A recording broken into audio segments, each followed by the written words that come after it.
public meeting of Parliament for a question hour with the Minister of ECYS on fuel levy for sports programmes, MP Omar Otley. The Committee of Justice of Parliament discuss youth crime, intervention strategies and prevention efforts. Lucinda Larich-Ordan and Lissa Gums, speaking at the press conference, has been planning for a long time. Dominica extends tax relief amid Middle East conflict.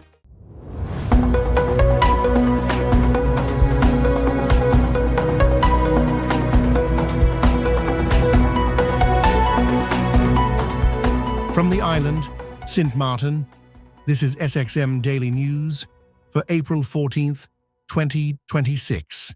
Questions from MP Labega directed to the Minister of Education, Culture, Youth and Sport regarding the levy on gasoline and diesel to fund sports programs. Welcome to this gathering for today, Tuesday, April 14th, which was supposed to be a public meeting number 17 with a question hour for the Minister of ECYS. I would like to give a special welcome to the Honorable Minister of Education, Culture, Youth and Sports, Minister Melissa Gums, and her respective support staff.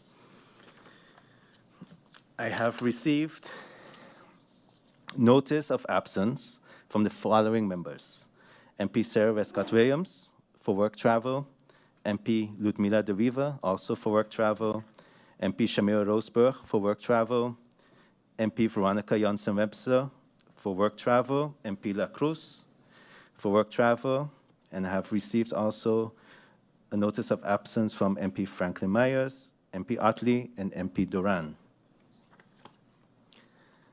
Are there any other notifications at this time? I see MP. Mr. Chair, I'd just like to give a huge congratulations to Naja Wyatt. This is the first parliamentary meeting since he has returned with the much coveted gold medal at the Carifta Games. So I want to give a huge shout out to him, all the coaching, all his support staff, the government, and the community as a whole that came together to make this possible. And Mr. Chair, also let it be known that he is now an elite athlete. If you look at the time that he ran, 1:53 at 14 years old, that is outstanding. Being a track person myself, I went to do some research, and just to put in context what he has done at such a young age, the New Jersey state champion in the 800 meter was 18 years old, and he ran at 151. The South Carolina state champion ran at 152. The Georgia state champion at 800 meter also ran at 151. And all these young adults were 17 and 18 years old. Here in St. Martin, we have a young man running 153 at 14 years old.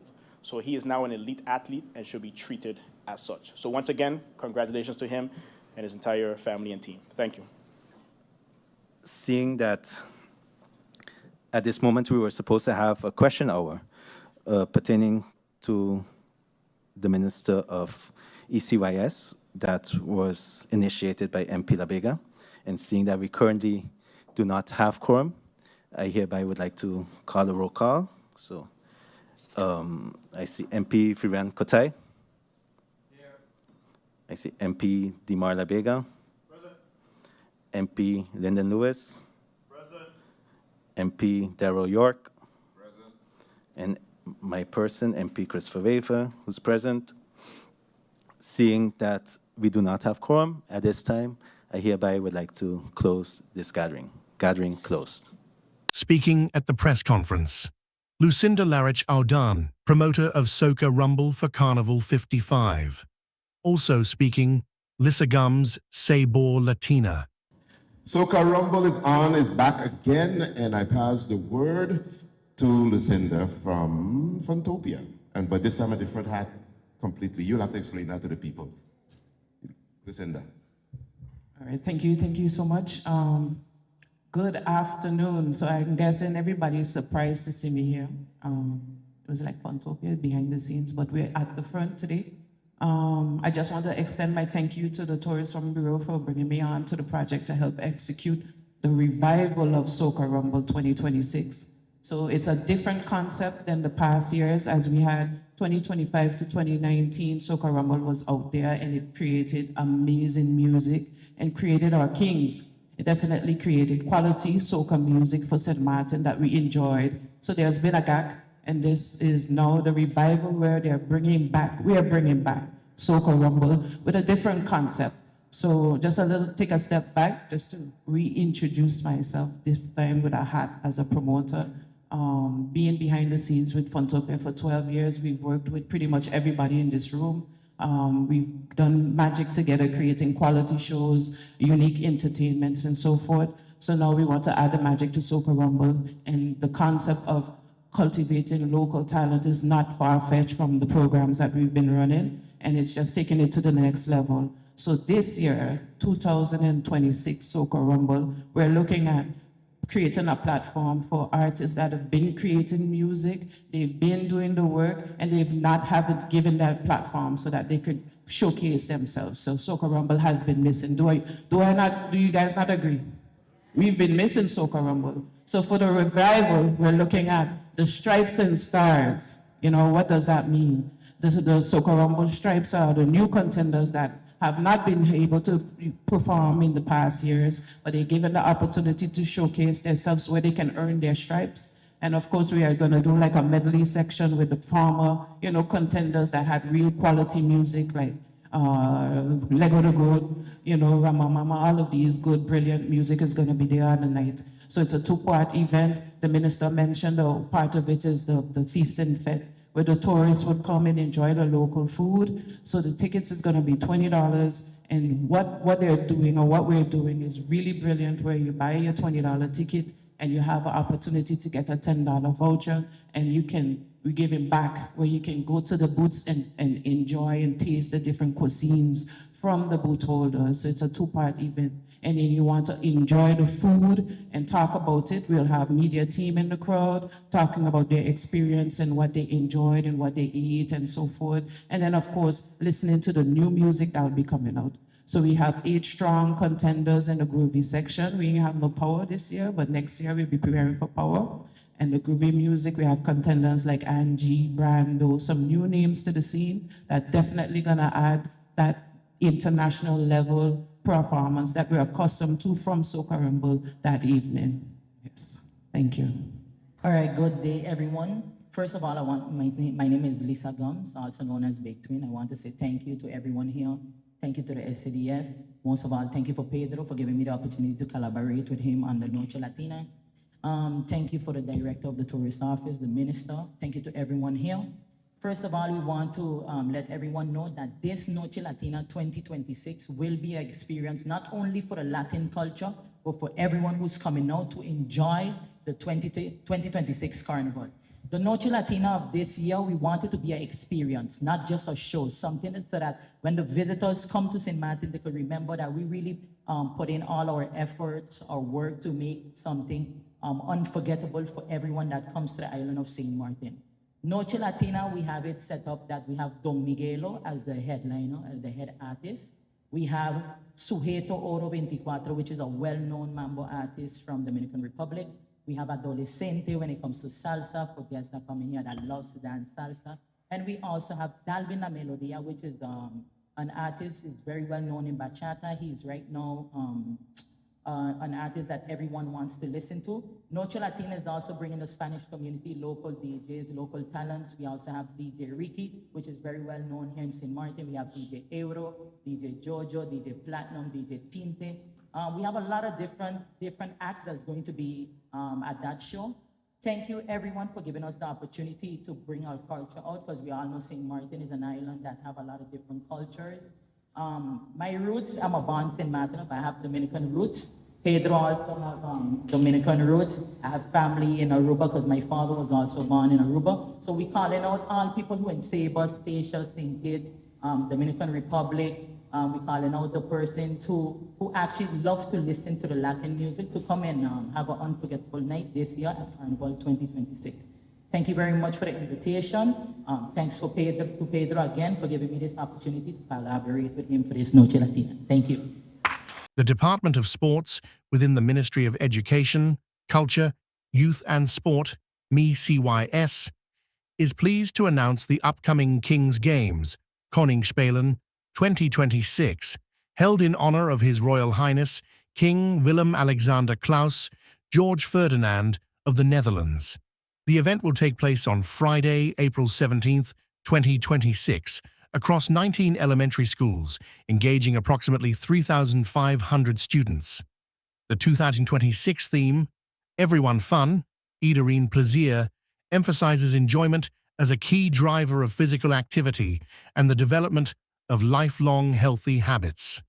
This theme focuses on inclusivity and collective participation, encouraging not only students, but also teachers, parents, sports providers, and volunteers to contribute to making the day an energetic, whether through participating in sports, cheering, organizing, or supporting activities. Everyone plays an important role in the success of the King's Games. To support the event, each participating school will receive a sports and party box containing materials designed to enhance activities and align with the theme of the day. The King's Games will begin with a healthy breakfast provided to all participating students in collaboration with Cake House Bakery. Following breakfast, schools and physical education teachers will lead a variety of fun, engaging, and physically active programs that have been carefully prepared to ensure an enjoyable experience for all participants. Minister of Education, Culture, Youth and Sport, Ms. Melissa Gums, expressed her enthusiasm for the event, stating, "We are excited to host the King's Games once again and are encouraged by the enthusiasm shown by our schools and students. Promoting physical activity and healthy habits among children is essential to their overall well-being and development, and we remain committed to creating opportunities that support these goals." The Department of Sports extends its sincere appreciation to all participating schools and physical education teachers for their dedication and commitment in organizing this event. Special thanks are also extended to Cake House Bakery for their continued partnership and generous support in providing breakfast to the students.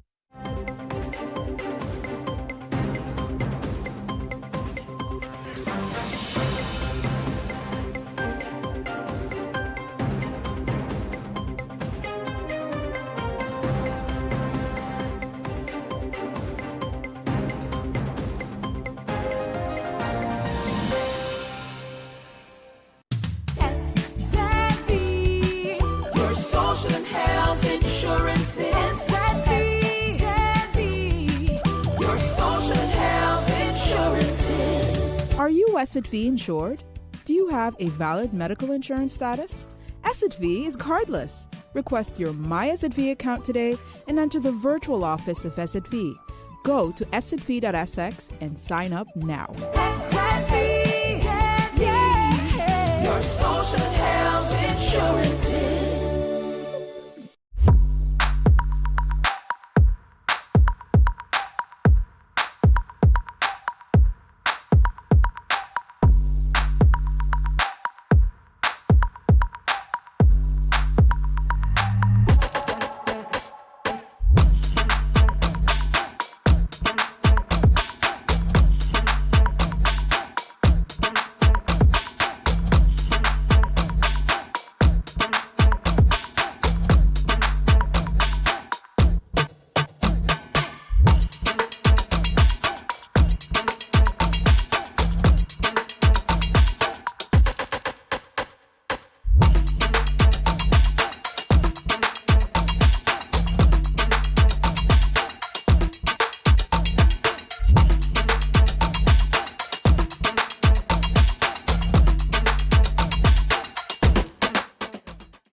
DCOM, with vibrant celebrations of Carnival 2026 now underway, the Ministry of Public Health, Social Development and Labour, VSA, through Collective Prevention Services, CPS, is reminding vendors, the public, of the importance of safe food preparation and handling to prevent cases of gastroenteritis or other foodborne illnesses during the festive season. With an abundance of food and beverages available from food kiosks, street vendors, booth holders, and home gatherings, CPS is urging residents and visitors alike to remain vigilant about food safety. Gastroenteritis, an inflammation of the stomach and intestines, is commonly caused by viruses, bacteria, or foodborne toxins. Symptoms may include diarrhea, stomach cramps, vomiting, nausea, fever, and headaches. The most common signs are repeated episodes of vomiting and diarrhea within 24 hours. Unsafe food handling poses a significant health risk, particularly for vulnerable groups such as infants, young children, pregnant women, the elderly, and persons with underlying medical conditions. Gastroenteritis can spread easily when bacteria from contaminated hands, surfaces, or food is transferred to others. Poor hygiene practices, such as not washing hands after using the restroom, can lead to the contamination of utensils, food, and other commonly touched items. CPS emphasizes the importance of proper hygiene practices to reduce the spread of illness. Members of the public are advised to wash their hands thoroughly with soap and water after using the restroom and before preparing or consuming food. Surfaces such as kitchen counters should be cleaned regularly and disinfected using appropriate solutions. Practicing good cough etiquette and maintaining overall cleanliness are also essential preventive measures.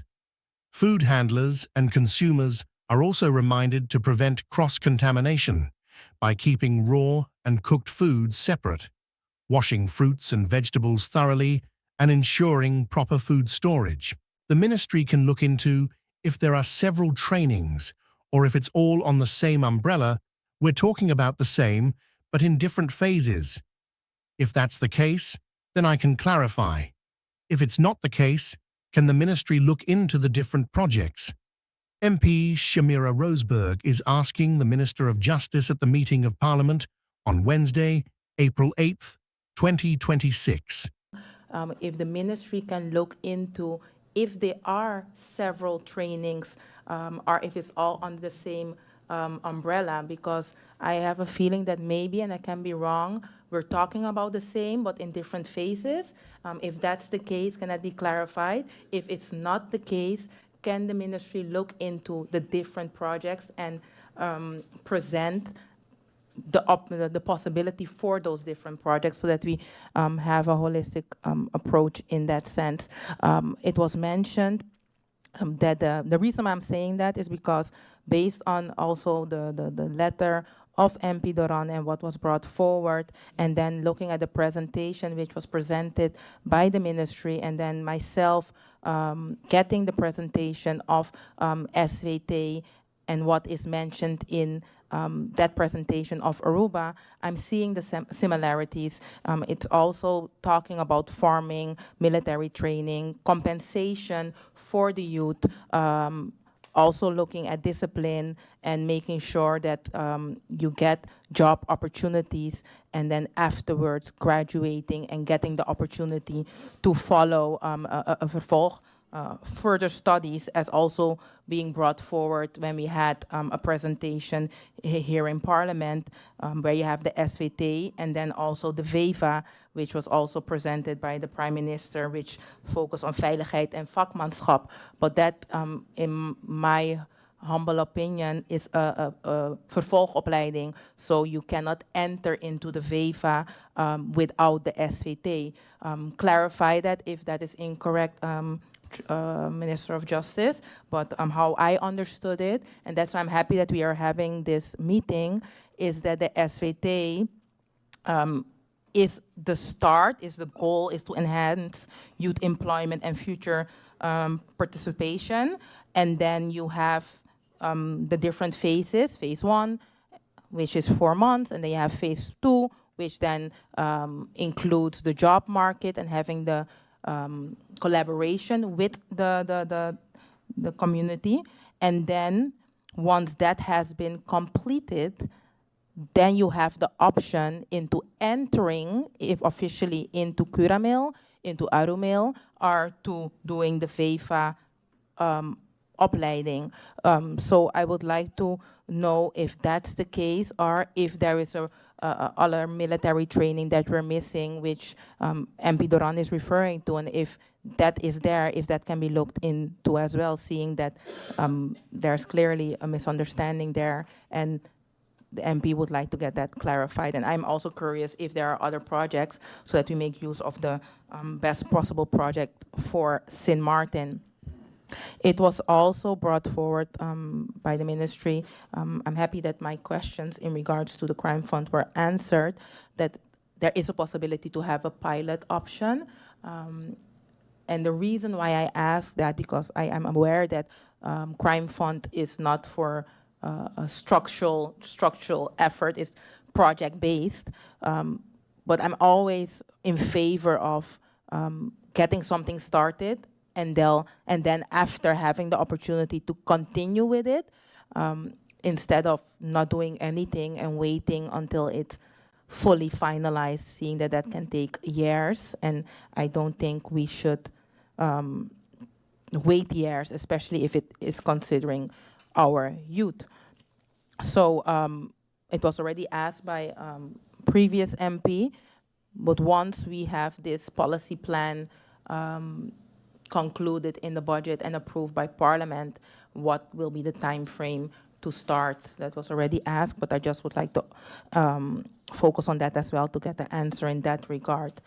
Other than that, I can remember in the summer in 2024 where I also looked into the possibility of working with the SCAB, the probation office, to look and see what possibilities there are when you have the young adults that fall in the hands of the law, that they will have the opportunity to get stable jobs after doing their community service. And then looking at your socio-economic factors where you're mentioning there's no job opportunity, I believe, especially once the crime fund is into effect, next to the projects that you have mentioned already, which are going to start once it is in effect. I am going to those projects, the therapy, HALT pilot, etc. I would like to ask the ministry as well to look into the possibility of the job training for ex-offenders, and also help in job creation through helping them with CVs, etc., because that also can help into reintegrating back into in society. So more projects also focused on that. But then also we have seen what St. Martin can do on a level of sport, especially once there is funds for it and the kids can actually go. Also look at crime fund level in that regard for education, sports, and social development, because once there is a structured daily program availability, the youngsters will not hang at places where they shouldn't hang. And I believe that the crime fund, next to the projects that are mentioned already, should look into that, to those tangible options, which a lot of youth currently need the use of. MP Omar Otley speaking in the Parliament to the Minister of Justice, and the Prime Minister noticed a trend in my presentations, but no substance, zero substance on what is being done, and counted 5 times where the Minister would say, it's not only the shoulders of the Justice, there are meetings every week. And then I understand discourse. Because when I hear the Prime Minister say that this is your character that he is on, this is a quick activity that he started. And when I read a response given in February 2026 that says justice is not in line, it makes me wonder. Mr. Chairman, I've listened to the presentation keenly, and I have noticed a trend of nice presentations, but no substance. Zero substance on what is being done. I have counted 5 times where the minister would say it's not only the shoulders of the justice, not only the shoulders of the justice. That would be okay if you wasn't in a calm where there's meetings every week. And then I understand, Mr. Chairman, why there's a discourse, because when I hear the Prime Minister said that this is a trajectory that he is on, this is a trajectory that he started, and when I read a response given February 2026 that says justice is not in line, it makes me wonder. Unless everyone read the agenda point wrong and everyone didn't know we were talking about military-style training. Because I listened keenly to the Prime Minister and he said, this is something that is not new and is being worked on. So there needs to be some cohesion in order for this to work for the country. I listened, I saw the presentation where TIAT is responsible, VSR is responsible. All of that is absolutely correct, Mr. Chairman. But Mr. Chairman, everyone is within walking distance of each other. Everyone meets for coalition meetings. Everyone meets weekly. So what I was expecting to see is here is the plan. Here's what the Honorable Prime Minister is working on. Here's where justice is incorporated. Here's where we have met with TIAT, and here's where we have met with VSR. That would have been a different approach, because while we talk about what's going to happen, what should happen, crime is happening now, Mr. Chairman. Now, at this moment. And again, crime was happening when we were in government too. But again, what is your take now? What is going to happen now? Fancy presentations is not cutting it. I have seen it with the Minister of Education, seen it with the different ministers, always what we're going to do, what we're going to do. So it leads me, Mr. Chairman, to my first question. Can the Honorable Minister of Justice state clearly what is currently operational today, not planned, not in development, actually functioning, with respect to youth diversion, halt-type interventions? Through you, Mr. Chairman, the Crime Fund. I am happy to hear that finally a structured policy will be coming for Budget 2026, by Budget 2026.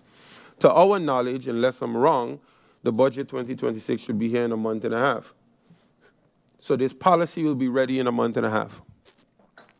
So I'm also assuming, or let me not assume, let me ask, will Parliament get to review this before? Approving, yeah. But like the Minister of Vrami did, he brought the policy, he discussed with us, and then it will come back for approval. Mr. Chairman, the Honorable Minister of Justice spoke about the Youth Brigade and said that that is a better option that we should explore. Who should explore? The members of Parliament should explore? What I would have liked to hear, if it's such a better option, I would have liked to hear that the Ministry of Justice engaged with the Youth Brigade, and this is what the steps will be taken or required. I have noticed a trend.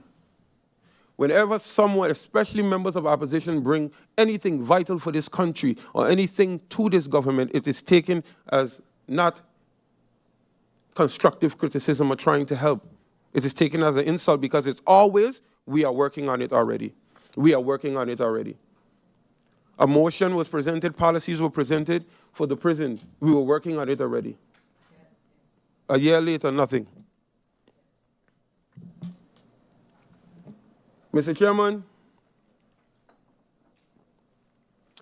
we give credit where credit is due. And all of the information up there showed crime is down, this is down, but something is wrong.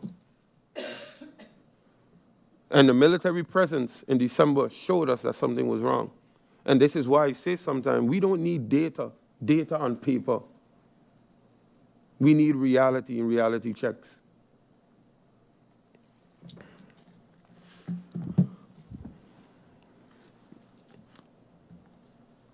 Currently, there are no concrete plans and policies, commitments to introduce military training for youth in St. Martin.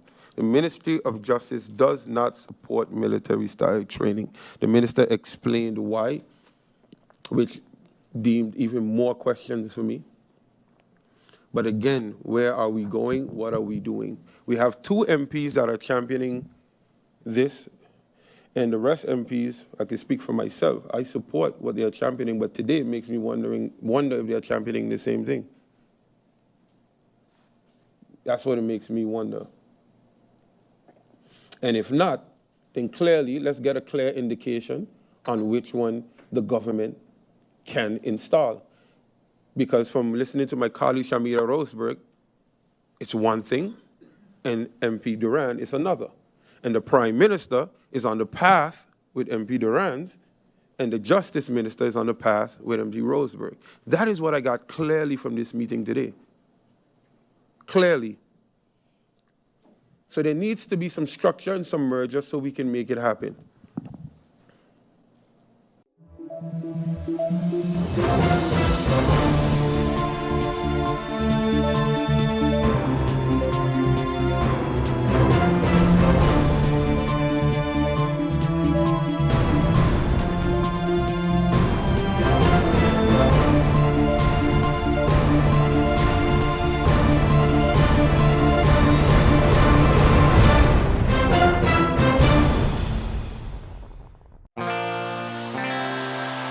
Now for the weather forecast. Tonight through Wednesday, midday. Cloudy with scattered showers and possible thunderstorms. Surface winds, tonight through Wednesday, midday. Southeasterly to easterly with a light to gentle breeze at 5 to 10 on Proinoy, becoming lighter and variable at times. State of the sea. Slight waves, swells 2 to 4 feet. Outlook through Thursday, midday. Cloudy to partly cloudy with isolated showers and possible thunder. And now your 3-day forecast.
SZV insured? Do you have a valid medical insurance status? SZV is cardless. Request your My SZV account today and enter the virtual office of SZV. Go to szv.sx and sign up now. SZV, yeah. Your social health insurances.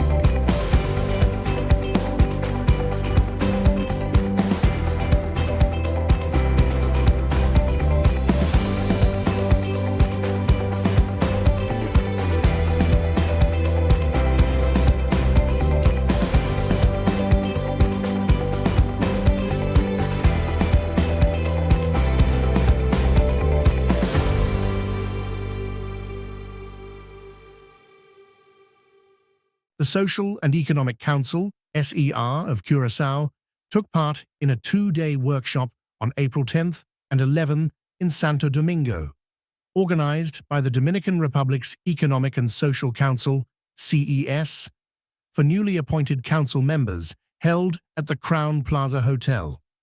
Raul Henriquez, the SR's director and secretary general, was invited by CES President Rafael Toribio to participate in the event and to speak in its international segment on AICESIS, the International Association of Economic and Social Councils and similar institutions. Speaking alongside representatives from Guatemala and Spain, Mr. Henriquez also addressed the place of Caribbean and Latin American councils within that wider network. In his remarks, Mr. Henriquez argued that economic and social councils matter most when uncertainty is high.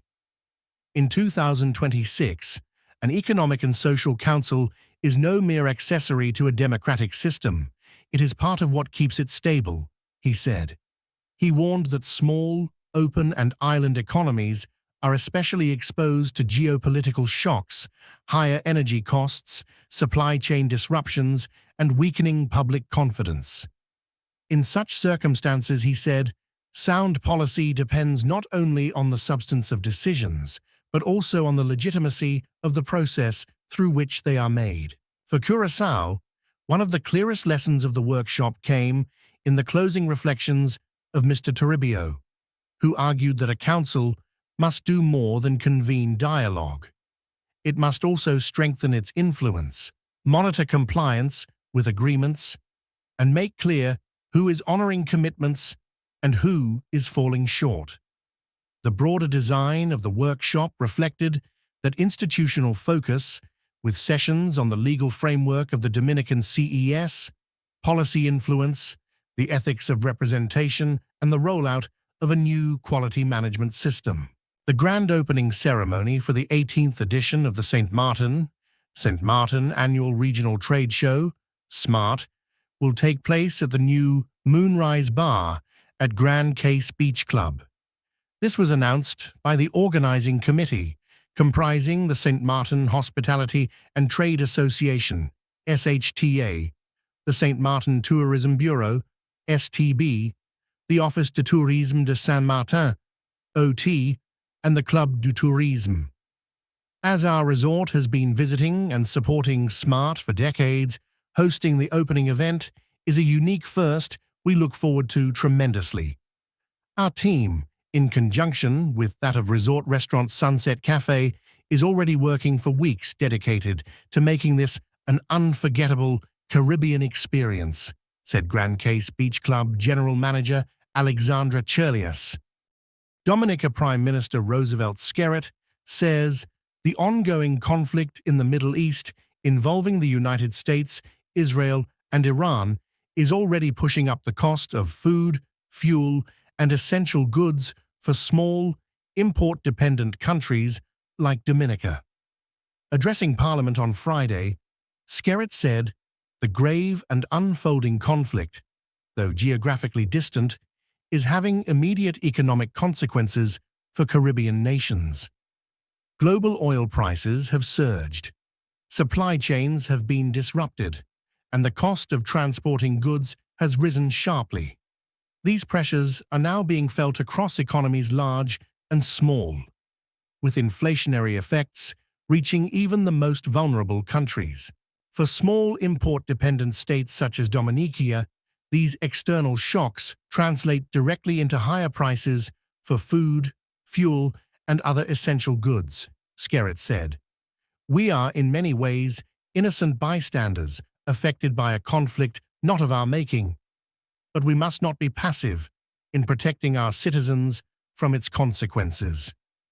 He said the relief measures come at a time when families are struggling to meet the rising cost of necessities. Global forces threaten to erode the purchasing power of our citizens, so the government is taking decisive action to stabilize the cost of living for all citizens, Skerritt said, adding that the administration is acting with urgency and empathy. This is our SXM Daily Newscast. Thank you for joining us.